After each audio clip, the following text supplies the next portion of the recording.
Another operational distinction I was going to draw out that is of use between what we were referring to last time as primary and secondary emotions, those kind of emotions that if man could be still divided in some objective manner into just primary activities, primary needs, primary drives of that which would just keep the organism alive were he not an intellectual creature, and then secondary being those things that are unique to humanity as opposed to animal passions, etc. Another distinction that has quite proper useful possibilities is this. Whereas the former primary emotions are continuous, the secondary emotions always seem to be episodic. That is, specifically, they all seem to have a beginning and an end. Example, sex was a non-ending process, or we would not be here. Whereas romance always has a beginning and an end. Eating, the real eating just to stay alive, is non-stop. But dining, in a truly city sense, such as you save up, go to all the effort to finally go dine at Maxine's. This dining experience, whether it be a specific example such I'm making up or not, but this experience has a beginning and an end. You do it once and that's it. You go and do partake of nouveau Montana cuisine. You go to all the effort to either go or have it flown to you, but you do it one time. You do it one time. The experience, it has a beginning and an end. To take the other, most easily, third example of what could be described as primary emotions, of just the activities to keep the organism alive, man himself. Staying out of the elements and staying warm enough and not too warm, etc. That, can you see, does not run episodic. You cannot go, if it starts raining right now, and we were living under more primary - feral conditions, and we were cavemen and women. If it's raining, turning real cold, and you rush out from the plains where you've been hunting for berries or some discarded Burger Kings or something, and you run back to the cave and you get out of the elements. That's not the end of it. That's not like, well, I dined once at Maxine's and I never have to dine there again. I can now talk about it. I can critique it. Anytime it comes up about fancy restaurants, I can go, huh. And I can refer to the time I flew over on the Concorde, went to Maxine's, and while everybody waits, I can go, well, the presentation of some of the food was a bit pretentious, but it has a beginning and an end. You can tell a story about it. You can make a comment. You can make some criticism. But to go and protect yourself, to go in the cave and get out of the elements, get out of the hail, you can't go do that one time. I'm going to point out the obvious, you may think. You can't go in there one time and go, well, that's it, and never again have to come in out of the elements. That is what I mean by it is continuous. It is non-stop. Or sex as opposed to romance. Sex, you do not get overcome with the screaming hornies. That's medical talk for you people in Baltimore that got thrown out of Johns Hopkins. You cannot go one time and get laid and go, well, that takes care of that.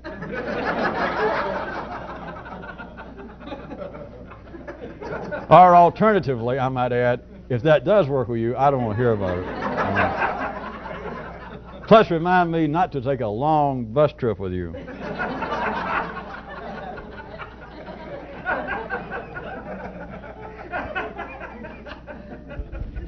All right, now that I've got you softened up with laughter, and we'll slip in the subversive material. It is not just as obvious as it sounds, because, notice, you have never thought about it this way. Life is not wired up to make you look at anything in this manner. But the very things that if we could still divide up man as arbitrarily, as artificially as I do verbally, but for useful purposes, into the primary and secondary emotions, and hence the activities that go along with it. The primary ones are non-ending in your lifetime. They're non-ending on a larger scale in humanity's lifetime. But there is no beginning and end of sex with you, with the race of man. The race of man. Even if you tried sex, if you were a mutant, and you tried sex once and went, well, I don't care for that, and you never did it again, you do understand that you are in the minority. Most people continue to do it, as witnessed by the fact that most of us are here. Sex is not a story. It is not an episode. It does not have a beginning and an end, whereas romance does. And it's not right or wrong, but there is I'm telling you, there's a reason I point this out for your own operational use. Romance, each one, has a beginning and an end, no matter how many you have. It's always like the retelling of a story. It's a new experience. It has a beginning the first time you see the person. And then you go through the romance, and then it falls apart, let's say. It has a beginning and an end. And it can be described. It can be talked about. But sex is a non-ending process. Dining, you can talk about. How long it took to get reservations at this particular restaurant. How long in advance. The preparations you made, that you bought a new dress, you bought a new suit. How you went there. How crowded it was. What the ambiance. You can tell the story, and telling the story is a part of living it. That is, that it had a beginning and end. You got through. You can comment on the service, you can get through, and you can talk about how you felt. You can talk about you went in the bar after the restaurant and the entertainment.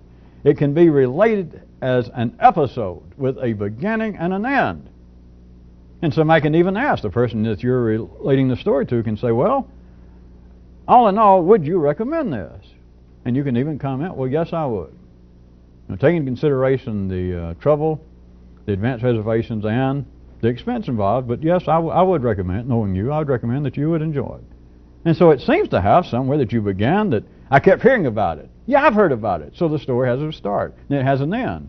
But there is no beginning and end, not even verbally, which is another story, because you would not really be discussing eating as opposed to dining. But if you tried to, there is no beginning and end. What are you going to do? Say, well, life went pretty good. I guess I was about 10 or 11, and one day I knew something had been wrong for several years. And I kept hearing about this thing, and people, and I wrote it down, made notes, EAT, and I'd see the sign. And finally one day I thought, well, I'll try it. And so I went one time and had something to eat, and I thought, by God, that's it. Or that's awfully close, I feel much better. I believe that's what was bugging me. It sounds silly. The point is, it has no beginning. There is not some time that you decided, or that you were forced to, or that you experimented. There was not some place in which you started to eat anymore than there's any place that you started to have primary emotions. But when it gets into dining, it's another story. And there was no time that you decided, God, it's so hot my skin's beginning to run, I think I'll get in the shade somewhere. But when it starts the discussion of fads and fashion, which I'm using as the corollary to protection of the organism vis-a-vis using dining compared to eating and sex to romance. Fashions, the fads of whatever it is, of where you live, where you move to, how you're protecting yourself. That we no longer just wearing clothes for protection. You can describe somebody and say, God, it's cold. And you can say, well, yes, I'm glad that I wore something warm. And it's almost that you're close to talking about primary emotions. Yeah. But you're not, because then the person, by the way, is that real hot? Is that new material? And you say, well, yes, it is. Well, where did you find it? I've heard about it. I've been looking for it. You've got a beginning to the story. You can get through and you say, well, is it all they said it was? Is it really cool and at the same time warm and inexpensive and you don't ever have to wash it? Yes, all that's true. Well, good. I'd like to have that. It had a beginning and an end. Any fashion, any fad. Of course, now we can sort of do a summary and say all secondary activities, all of them, have a beginning and an end. If that's not clear enough, let's put it another way. You should see where I'm pointing. That they can be described. And if you can describe anything, it's got to be in words. And if it's in words, it's got to be put in sentences. And if it's in sentences, it's episodic. If it's in a sentence, it has to, or it will not be comprehensible on any level. It has a beginning and an end. A capital letter in the front and some point of punctuation at the end to notify you that the sentence is over. All secondary activities are subject to that. If you get really good from a kind of five-dimensional view, all secondary activities in a strange way that does not compute on the 5D level, but secondary activities are synonymous with their description. They're synonymous with talk.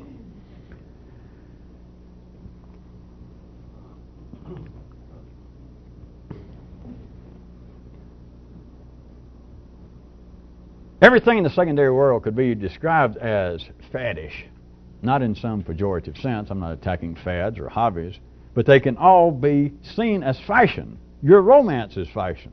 It just does not seem to have an institutional level to where perhaps you decided, well, all my friends are going out now with men who are under 4 feet tall and bald.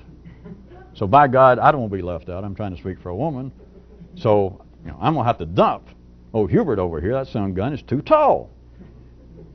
And yet, beyond that kind of ridiculous example, a romance compared to sex is faddish. It is some form of fashion, or else you would not change it. You don't look at it that way. You don't intend to.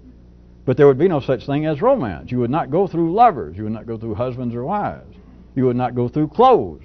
You would not go through eating at different places. You would one time, whenever you started eating, you'd find whatever it was, oak bark with a little moss on the side, and you'd eat it. That did it, and that'd be it. The rest of your life, it's like a form of the localizing, you recall, of the sexual point of a man. You get it narrowed down. I don't have to look around. I know what I like. You don't have to worry about, they've opened a brand new place down the street selling pine straw sandwiches. You don't even have to think about it. You found what you eat. You eat it. When it gets into any secondary activity, what I was trying to get you to see, the such terms as faddish, fashion, ephemeral, there's no discussion involved to any city activities to say, well, is this temporary? Is this actually a fad of some kind? There's no question there. You just don't get hung up on the term and take fad or faddish or fashionable as being some sort of pseudo-sophisticated negative remark. It is simply something that has a beginning and an end. That's another definition of a fad. That at one time they can point out when the hula hoop fad started, or when, more or less, when the last generation decided that mohawks look good at a certain age. That they can point out more or less what kind of started here within 2 or 3 months, and it's happened more or less around Laguna, or it happened somewhere outside of Patterson. And then right now it's reached a point that you can say it's over with, whether you know or not. All you got to do is walk out and find somebody, let's say 16 or 17 years old, and say, would you have a mohawk? And they go, ooh. That's for old people. And then you realize it means somebody 19 years old. In other words, the fad is over. It had a beginning and it had an end. That is the nature of secondary activities. Now would you care to consider it a bit further? All right? That is likewise, if that be true, it has to be true also with the nature of secondary emotion. They all have a beginning and an end. Does this give you any more ammunition to consider why it is that people have historically and still today cried about, I can't express what I mean, I try to express my emotions and other people misunderstand them? You can be out of sync, not just with other people, but apparently with yourself. Because secondary emotions are fashionable. That is, they're episodic. That is, they have a beginning and an end. Another aspect, besides people decrying the fact that they're misunderstood emotionally and that they cannot really describe how they feel, another aspect of it is that emotions do seem to be short-lived, or at least not long-lived enough, that people, social critics, life has these little bumps and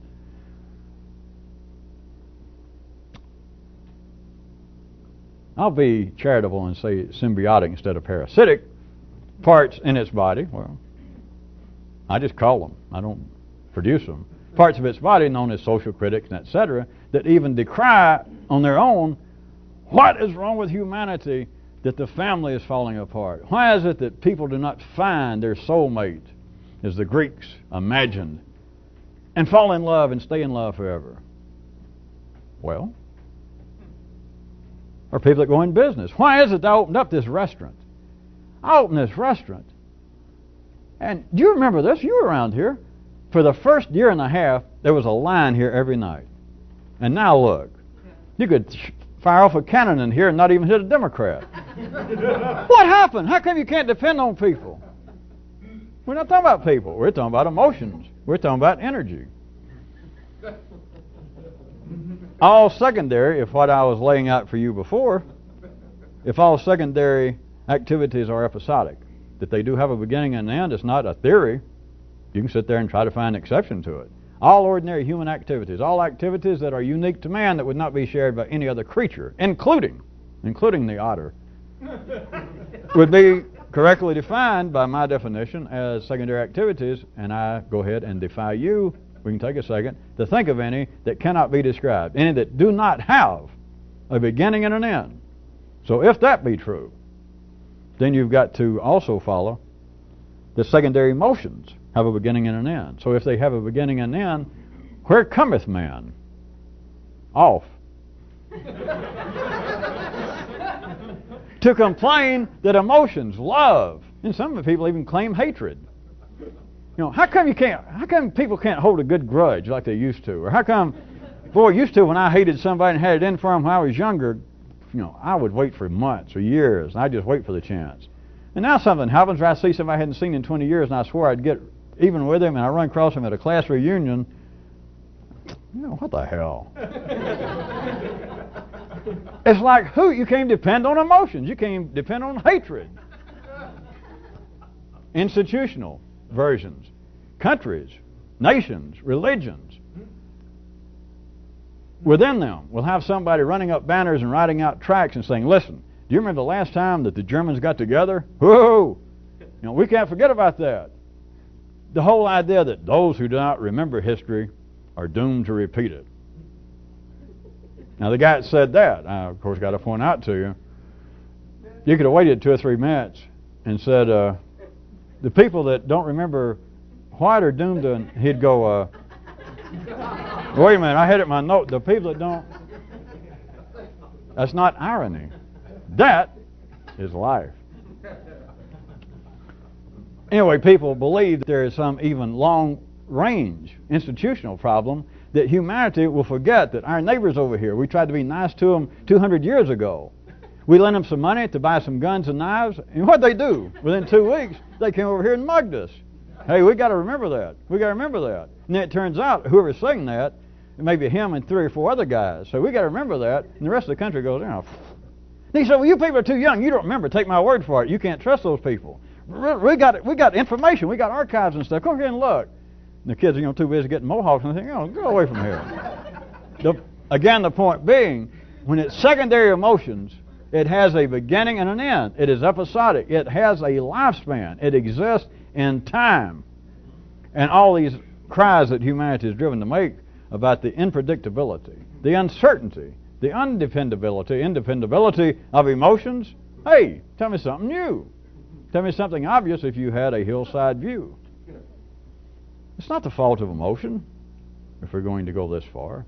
I would suggest, dear Brutus, that the fault lies not in our emotions, but in our eyes. Because what if emotions have their own life? What if they are separate living entities with their own genetic agenda?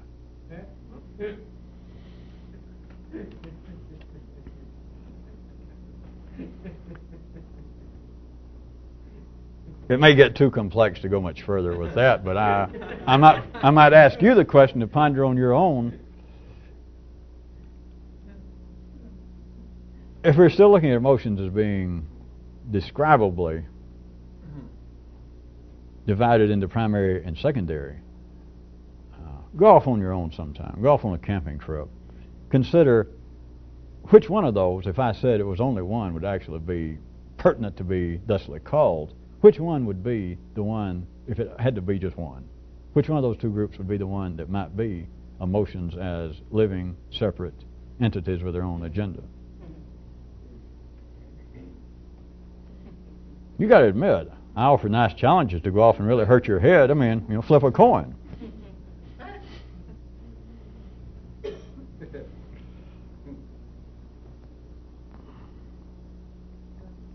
I might also point out that the real revolution, by the way, does not meet on Monday, Wednesday, and Fridays.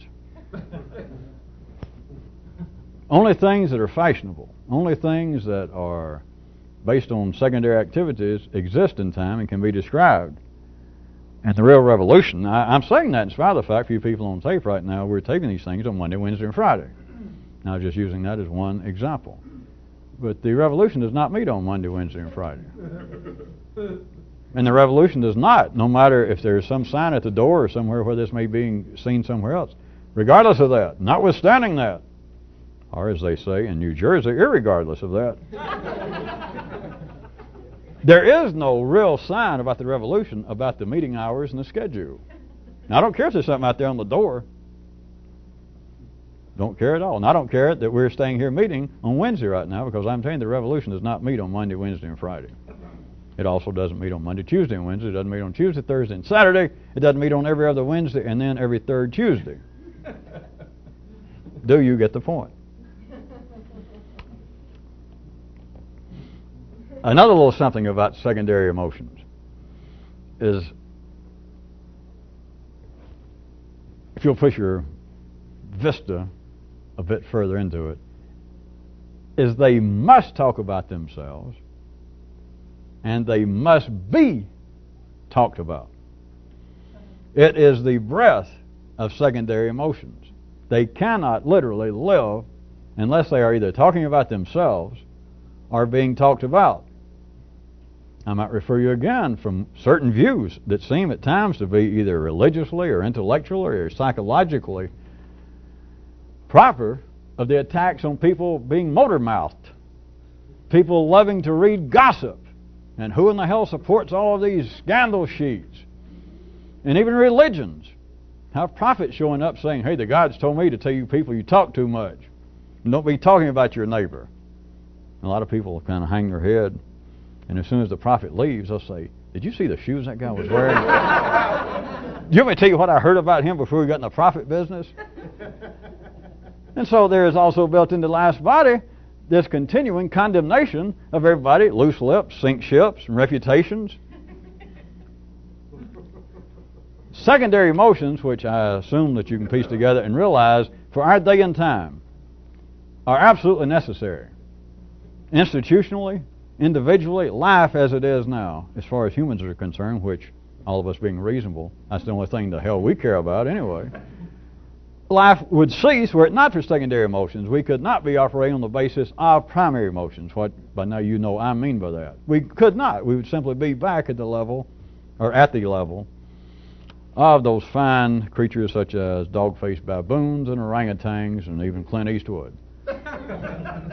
So secondary emotions are absolutely necessary for life. That's not even open to discussion. But I want you to see secondary emotions as opposed to primary emotions, which can exist with no comment. They do not have to talk. We've been through this. You do not have to talk whatsoever about sex. And in fact, if you, for your own reasons, get good at seeing this, in fact, if you are talking about screwing, you're not engaged in sex. Now, you may be doing the act, and I'm not attacking any of this. That's not the point. I just want you to see that you are now engaged in a secondary form, at least partially, of sex. Some form of romance, if you're having to talk about it, even to yourself. If you're having to imagine, hey, I'm with 13 nude Girl Scouts, or whatever it is. Or if you're a woman, I guess, I'm with half of the Los Angeles Lakers in an airplane. I don't know what. I'm not attacking it. It's not right or wrong. I'm simply pointing out if it's talking. If talk is part of the activity, even though it was a primary, it could be called a primary activity, it is no longer strictly primary, which under ordinary conditions, it will always be that way with ordinary people.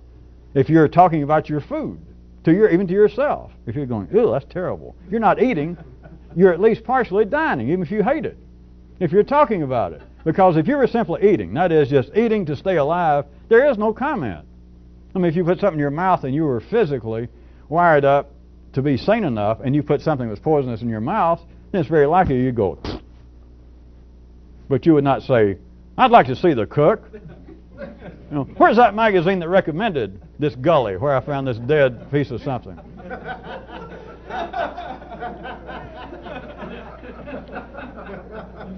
Secondary emotions not only are absolutely necessary for ordinary life, but their breath, the water that keeps this fish alive, is talk.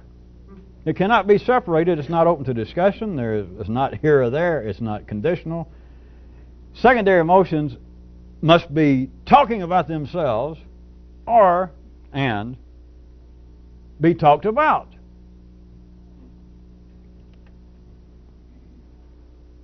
Things episodic have got to be described. They will die. They will choke. They will strangle. They will wither. They simply cannot live unless they are being described. The episode. There cannot be a beginning and an end. That is, there cannot be any episodic occurrence, which is the nature of city life, unless it is being either talked about or is talking about itself.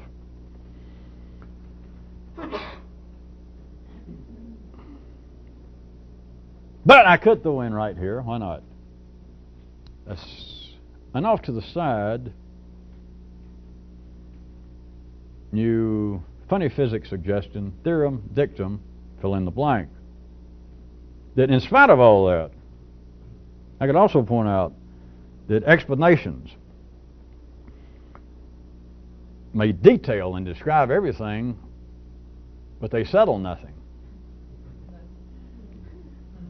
I consider that having to do with all secondary activities, all of the unique endeavors, hobbies, pursuits of man.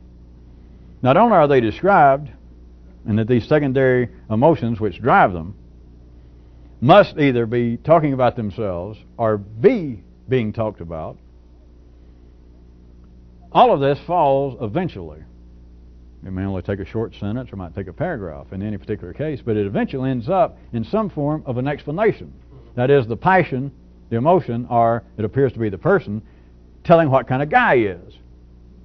That is, it's the secondary emotion attempting to describe itself, as it must to breathe. It doesn't have a choice.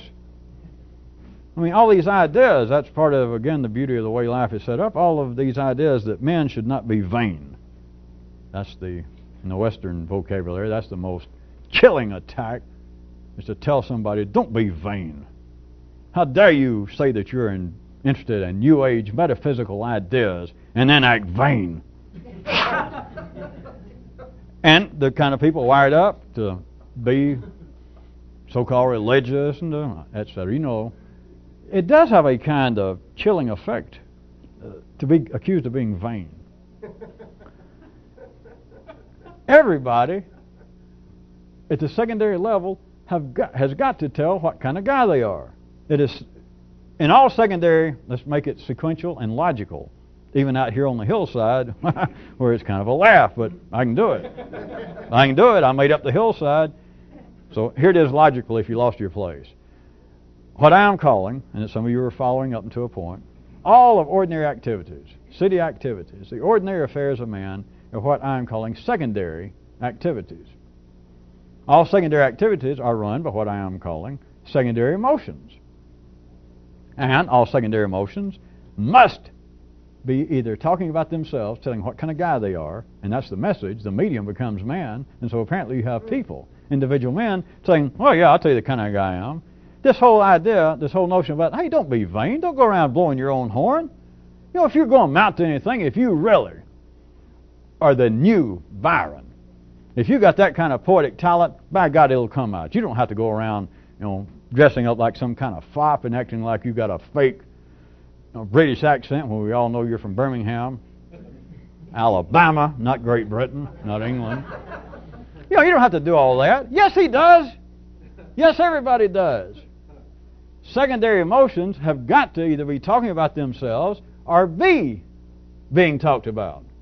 So everybody operating at the level of secondary emotions has got to be telling what kind of guy they are, or else trying to set up situations somewhere so that other people, so that you can turn your head. And they'll talk about what kind of guy you are. I mean, even if they're going to badmouth you. Secondary emotions to breathe have got to either be talking about themselves or be being talked about. And so everybody has got to be vain.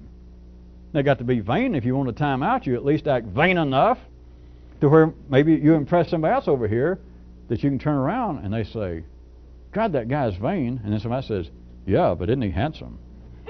Either that or you act vain enough, the right people, and you got to take a break, that you do it enough and you turn around and they just say, Jesus Christ, I hate somebody that vain. And the rest of them say, me too. Which, that's better than nothing. At least it's there. It's not like when you got to have breath. People in Los Angeles, just because they call it smog alert, I assume you know it. People in Los Angeles, if they say the air, officially speaking, Officially, institutionally speaking, the air is not fit to breathe. You do understand everybody in Los Angeles doesn't go, well, notify us when it's all right. You have to deal with what you got. So this idea that, well, some of this fills up parts of abnormal psychology books about how is it that some people can apparently thrive on or seek out condemnation. You know, boy, what perverse people. You can look at it this way. They called a smog alert inside of your nervous system when you were born, and you got wired up in such a way that you need a break, and it's all right for people to badmouth you, to talk about you badly when your back's turned. But you got to turn your back sometime, because either you, that is, the secondary emotions, have either got to be talking about themselves, or they have got to be being talked about. So unless you're going to talk nonstop the rest of your life about you, either how good you are or what terrible you are, which it makes no matter, if you're going to take a break from the first part, that is, of you telling what kind of guy you are, either how great I am, or boy, I am rotten, I am terrible. Doesn't matter. If you're going to take a break from that, which you got to sometime, then the second part's got to pick up. It's got to kick in that if secondary emotions are not talking about themselves, they have got to be being talked about. And so, these kind of things that psychiatry and psychology says are just inexplicable. We don't understand how is it there's some kids and some grown-ups will just apparently do things, act in such a way, say things to make other people dislike them. Smog alert. If you're going to take a break and that's all you're wired up to do, and there are people like that in life, already wired and primed, you get tired of talking about it, you got to take a break about your secondary emotions, and so you got to turn your back, and other people say, God, I'm glad he shut up. That son of a bitch drives me nuts. And everybody around you, as soon as you turn your back, I got to go to the restroom, you go to the restroom, take a break, and as soon as you leave the room, everybody goes, God, why don't you shut up, why don't you leave? That's all right. At least you're alive. You can still breathe. That your secondary emotions are being talked about. Secondary, I can make this real obvious if it's not so obvious that it's gone past some of you. When you go past a certain three-dimensional obvious point, it goes into 4 and 5 dimensions, and you don't see it anymore. Or you may see it, but now you see what was the reflection at the 3D level of, oh, well, yeah, that's obvious, so what? And so you missed it. So I'll put it another way. Is there anything unique to man? Think about it right quick. If you need this, it's just another mirror of obviousness. Can you think of any activity, any endeavor, anything that men do that's unique to man on this planet? Just no problem, you can think of that. Can you think of any of that that could survive, that would have ever happened but could survive if no one ever talked about it again? I'll give you a second. Think about it right quick. Oh, hell, I'll think about it too. No! That's the answer. And if you don't believe it, if you want to get really good, there have been things that were part of the activities of man in the past that are no longer. And you know why? Of course, there are at least 3 reasons, but one of the reasons is people quit talking about it. The second reason is, you knew the second reason, right? It quit, and that's why they quit talking about it. Oh, come on. That's it. There are things that humans did in the past. I don't mean some little mutation somewhere, some little perverse activity. But there are things that many people did, almost institutionally, in the past, that there's still histories of, little mentions, that people no longer do. And there are at least 3 reasons, 3 ways to explain it. But I was going to give you 2. One is, people no longer do it because people no longer talk about it. And if you think a second, I'll take another sip and you can think again, that yeah, that's right, nobody talks about it anymore. So I can say, all right, the reason that no longer goes on is people don't talk about it. Which proves what I've been saying, that all secondary activities, that is, all activities run by secondary emotions, cannot survive without them being talked about. So the one possible way to describe it is something that humans did in the past is that great, I always hate to get academic, but that other great Louisiana philosopher, Guitar Slim, said, the things I used to do, I don't do anymore. That's a little side humor for you philosophy majors.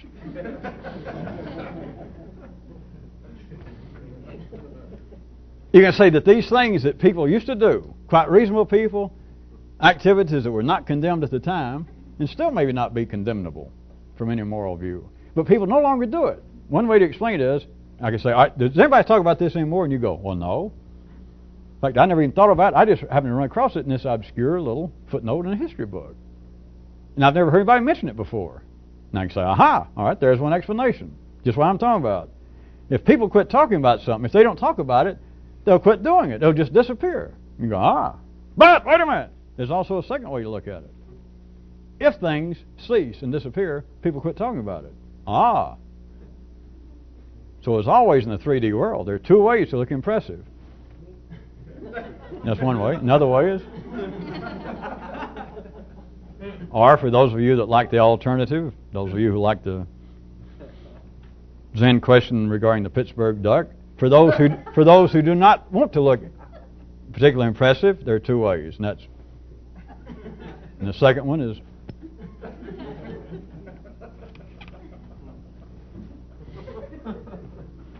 where we were before you made me get sidetracked was all of this ends up amounting to a form of explanation, which is the old gambit that I keep pointing out, that everyone is driven to tell what kind of guy they are. And it's not an attack, it's not a foible that's prevalent in the city, it is not some kind of virus going around. As long as anyone, and everyone is to some varying degrees, operating on the basis of secondary emotions, keeping them alive, pursuing secondary hobbies, activities, romance, dining, fashion, occupation, etc. Those things that make ordinary human civilized life, quote, worthwhile. Something beyond simply blind screwing, eating just enough to stay alive, and just crawling in out of the rain and living in old dirty army blankets you found. You know, that's no life. So everything that makes modern, civilized, decent life worthwhile is motivated, is driven, I'm suggesting for the sake of this paradigm, secondary emotions. All attempts, this continual drive for people to make hand gestures, for people to tell what kind of guy they are. Either that or have others telling what kind of guy you are. That is, picking up the slack while you go to the restroom. All of this amounts to a kind of explanation. That is, the secondary world is continually trying to describe itself and to explain what's going on. It's only the secondary world, it's only secondary emotions that ask questions like, what's the meaning of life? Or is there a God? Or what happens when you go past infinity? Or how can there be an end to the universe if it's infinite? All of these serious philosophical questions are secondarily motivated. Primary emotions got no questions. It's not right or wrong. Not from any ordinarily moral view, which if you recall from our last taping, I had to also point out to you, somebody forced me, that all morality is verbal based. Which, if you begin to see that, not that I see there's any great danger of any of you people being overly moral, but in secret some of you may be. But if you were, that ought to give you something to chew on, besides oak bark. But what this amounts to, in a sense, is all secondary activities not only have to talk about themselves, but the talk ends up on a larger frame, in a larger framework, as being an attempt to explain itself. Even people who did not take philosophy, people that fell out of the 3rd or 4th grade, people are still, you understand this, attempting to tell what kind of guy they are. Semi-literate bricklayers and attorneys. I don't know why I keep picking on attorneys. Of course I do, but we're not going into that. All right, shoe salesmen. Everybody else, okay? Fishermen. Fisherwomen. They're attempting to explain what's going on. They're attempting to explain life. Quite ordinary people staying around in bars, having a drink, from one view, which I'm not going to get any further off the track, is an attempt to tell what kind of guy you are. It's an attempt to explain life. If I was going to, I'd have to, since I'm not going into it, to give you what would amount to a crude, if we were psychologically based, if that's all this were, you could say, all right, people that do drink, they're attempting to tell what kind of guy they are, and I'm sure there are many psychologists, probably the middle of their belief system now. What they're telling is that they do not have the best self-image of themselves. That yes, it is a message. Every little thing a person does is some kind of message telling, and I'd say, yeah, come on, the psychiatrist would say, every little thing they do is they're trying to tell, yeah, come on, every little thing. You mean every little thing? Well, yeah, I mean the way people dress, the way they talk, where they go to school, the kind of people they hang out with, the kind of restaurants. Yeah, in other words, every little thing. Psychology, yeah. Does what? Well, it's kind of like, it's all meaningful. Yeah. They're kind of what? And maybe if I tried hard enough, you'd finally say, all of that is, they're trying to tell you what kind of guy they are. And I go, Jesus, that took long enough. It's an attempt to explain life. Now, what I was going to get to a little bit is to point out also that explanations are always from a hillside view, from a more complex view. All explanations are an attempt to treat and not to cure. Hence, down in the city, no one's opinion, no belief system, no intellectual theories, no philosophical axioms, no religious theology has ever cured anyone's need to explain what's going on. In other words, they're not satisfying. They can only be taken as satisfying, which they are to an acceptable degree, under episodic conditions. That's all you can do in the city. It's not an attack on the city. But in the city, the explanation of why is it? I had worked all my life. Let's say you're telling a priest or a rabbi, to take a good classical example. You know, I have worked night and day to send my kids through school, to take care of my family, and you know the kind of effort and money I spent building that house so we could move out of apartments. There it was. They dried it in. We're going to be able to move in the place in a couple of weeks. And before I even got insurance, I was out of town. It burnt down. Where is the justice in life? The only thing acceptable in the city, a priest or a rabbi or somebody can say, well, look, do you know so-and-so in our congregation? Yeah, I know him. I don't know whether you've heard. Do you know that last week his little daughter was hit and killed by a drunk driver? What are you going to say if you're just an ordinary person in life, that your house burnt down as terrible as it was, and the rabbi is saying, do you know about that? And you know the people. What are you going to do? The point being, it seems to be almost, and of course there is a tacit further message that would come from that kind of source that say, well, look, the God's work in mysterious ways. You can't always tell what's going on. You know, they can always say somebody else is worse off than you, or they can point out, well, somebody's house burning down is not a personal attack by the gods on you. In fact, since you mentioned you were coming over, I did a quick survey. I called up one of the insurance companies, and I found out that every day in the United States, 17 houses get struck and burnt down by lightning. In other words, they tell you something, and you came there for some explanation. And the best you can hope for as a city is based, again, you got to realize, the question and the attempted explanation are based on secondary emotions. That is, they apparently have a beginning and end. That you come in and you tell, Father, I've got this terrible problem. I need advice. I need counseling. The priest says, well, what is it? My house burnt down. My daughter got killed. There's a beginning to your problem. And the only way there seems to be any reasonably acceptable explanation in the city is it has to be episodic. So that when the priest or the rabbi or somebody counseling you, the psychiatrist, gets through, it seems like he's pointed out, all right, how about so-and-so, and say your house burned down, that their family was killed. The daughter, you see, it could be worse. You know, we should be thankful for what we got. At least your family didn't get killed. I guess you're right. Well, I'm glad talking to you. Is there anything else I can do? Check back with me. Pray or try and have faith. I'm here with you anytime you need more advice. And they slap you on the back and you leave. And there seems to be some beginning and end to it. And let's just say, in relative terms, that you do feel some better. In other words, you seem to have been treated. You're ill, even though it was not physical in this case, seem to have been treated in some manner through talk, through an explanation. But notice this. It does not cure it.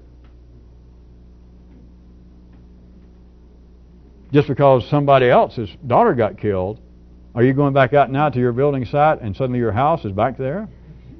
Or the next day when you do go back and you look at the rubble, and you realize all the money that went and is gone forever, are you cured? Will you never again think about this loss? Which is what a cure, I'm assume you follow, as opposed to a treatment. A cure would be the end of something. But to have the end of something, there has really got to be a beginning. Not the illusion of a beginning. Not the, and I'm saying illusion, of course, in a relative sense now, vis-a-vis secondary emotions compared to primary emotions. That the secondary emotions, that all of it is episodic, and it all seems to have a beginning and an end. There seems to be the beginning of a romance and the end of it. There seems to be. There has to be a reality, if we're going to compare it verbally. There would have to be, in truth, a reality to a beginning for there to be a cure for city life. I shouldn't have gotten that, may I say, rococo, that complicated. Where is Couperin when you need him? And why does he keep trying to pass himself off as Scarlatti? But we don't have time for that, do we? Sure we do.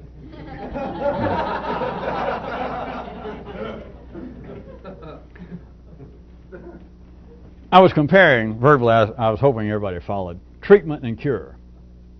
In the city, there's only treatment available, no matter whether it's religious, psychological, counseling, just common sense among friends. Now, we're talking about not primary emotions, such as death.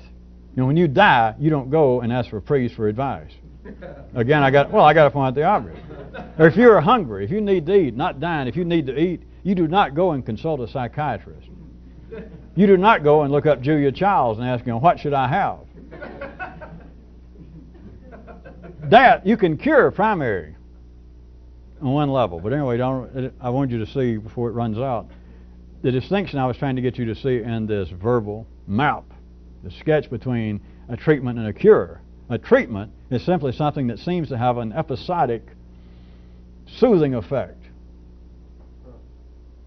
You know, like taking aspirin for a headache that's caused by, let us say, poor sight. It's going to come back tomorrow. That is the nature, not just physically, but that is the nature of apparent treatment of all city ills. Because anything that is being driven by secondary emotions cannot be cured. That is, there cannot be a stop put to it. Because there was no real beginning to it. Or if you want the real reason, if you could cure it, you'd be destroying mankind. But you're all supposed to already know that. So that which apparently should be falling into the category of cure. That, of course, ordinary people, you know this. You don't have to look anywhere. When I say ordinary people, don't go where. They're there. You look in your own nervous system. People believe they're seeking a cure. People do not go to a psychiatrist or go talk to a rabbi or a priest or their father or mother. They don't go on the basis of, hey, I got something that just drives me nuts. The way my wife's treating me, or my husband's been unfaithful, or my children are going nuts, and they're driving me nuts. You do not go to somebody and say, advise me. I mean, tell me something temporary that won't last, but tell me something just kind of temporary that at least when I leave, I'll feel better than I did right now. Certainly not. Nobody goes to a doctor. If that wasn't plain enough, nobody goes to a doctor and say, hey, I broke my arm. Would you maybe just set, well, don't really set it. Just kind of put it back a little closer together. Make me feel a little bit better, but by tomorrow I'd like it to be back apart and hurt back like it is now. That's fine with me. Certainly not. You believe you're seeking a cure. That is, I want to finally be rid of this malady, of this complaint. But it's not possible. Not in secondary affairs. And that's what I mean by treatment. All explanations offer only treatment, not a cure. Not because the explanations are lacking, not because humanity is dumb. As always, the thing is, there are no problems to be cured. And if they could be cured, that is, finalized the way that your mind thinks at the ordinary level, it would be suicidal. And yet still people believe I am seeking an explanation, not just verbally, but an explanation is like a doctor really treating a broken bone. There's an explanation that is to right something. Put this into a sense that is now acceptable to me.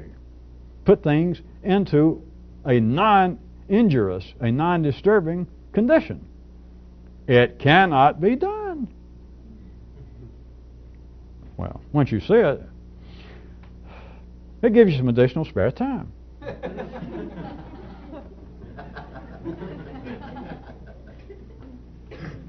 Secondary affairs cannot be explained. Secondary emotions cannot be explained. They cannot be adequately described. They cannot be cured. And the whole drive, apparently, to have your passions, certain emotions, to be cured is misnamed if you're outside the city looking down. Because they cannot be cured. They're not made to be cured, and for several different views that we've been through many times. One is, you're not sick. There is no ill involved. There is no problem. But that is too simple and much too complex. But there is no cure available. There is nothing to be cured. There are things to be treated, which is simply more transfer of energy. That's all a treatment is. It's, hey, I hurt over here. Well, show me exactly where. Here. Right there? I said here. Plus, how much is this kind of examination costing me? Well, my rates for somebody like you are $12 an hour. What do you mean like me? Where did you go to school? Didn't you see my diploma? In fact, what is your... That kind of thing. It seems like, I guess, a Marx Brothers movie at times. That is the nature, though, of life, is people believe they're seeking an explanation, and no one has any. Even people that have big signs up that, in essence, say, explanations here. Which is part of the job of institutions of all kinds, from academia to the church, to your mother, to your father, and, sad to say, to your own brain. It says explanations here, and you go there, and you say, you have explanations. Yes, I do. You're also asking, can you cure? That is, can you answer what I'm asking? Can you take my imbalance and right it? Can you cure me? And they say, well, certainly. Done it over and over. Got testimonials, and they do. You think they don't? The Catholic Church has got what? I don't know, 500 million testimonials? But you can go talk to all these people, and whether they would, each individual one say, well, yes, I have no complaint whatsoever with my local parish or with the complete Catholic Church. They might say that, but look at it this way. You say, are you a member? And they go, yeah. I mean, you give some money and you go every night, yeah. There's your testimonial. They can't deny that. But even after giving a guarantee, and you say, all right, will you explain such and such to me? You're asking, will you cure this? And they say, well, certainly. It's not possible. That is not the nature of secondary life. Secondary emotions are not to be cured. They're not. And what passes for treatment is simply the continual life-giving, breathing circulation of energy within the city.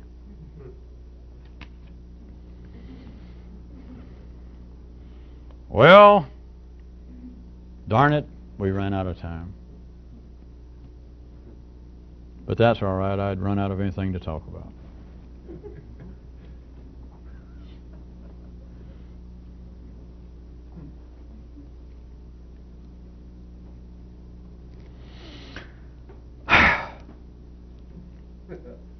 Well, I guess we'll stop. I personally, it's just one man's opinion, but as Kyruk pointed out, the guy that always kept saying, well, that's just my opinion, that's my opinion. Not that it didn't get a good reading, but I was going to put the emphasis somewhere else in the sentence. But then one day, finally, after all these years of saying, well, that's just one guy's opinion, and he finally thought, well, hell, I'm just one guy. Which explained it to me.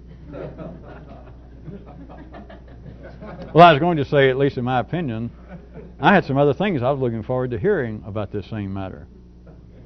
But I guess I can wait. Unless, of course, I want to cheat and between now and next time we tape, talk to myself. Would you? Would you?